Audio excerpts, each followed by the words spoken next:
বন্ধুরা ঝটপট করে সিম ভাজি করে নেবেন। যারা সিম ভাজি খেতে চান এইভাবে অল্প সময়ের মধ্যে সিম ভাজি কী করে করবেন সেটাই একটু দেখাচ্ছে। আসুন, একটু পাঁচফোড়ন দিবেন, একটু জিরা দিবেন, পাঁচফোড়ন দিয়ে এই জায়গা খুব তাড়াতাড়ি করে হয়ে যায়, সেটাই আপনাদেরকে দেখাচ্ছি।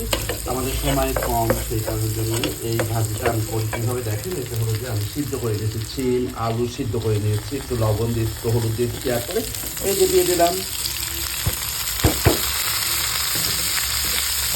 এই যে নাড়বেন। তারপরে এই যে এইভাবেই হয়ে যাবে আমাদের সিম ভাজি। চুলার রাস্তা একটু কমিয়ে দিবেন। আর গ্রাম বাংলার ভাজিগুলো তারও সুন্দর, একটু এর মধ্যে একটু ধনে পাতাও দিয়ে দিবেন। এইভাবে বিষয়টা শক্ত কাপড়ে সুন্দর করে ভাজি খাবেন। এই যে হয়ে গেল আমার সিম ভাজি। আমি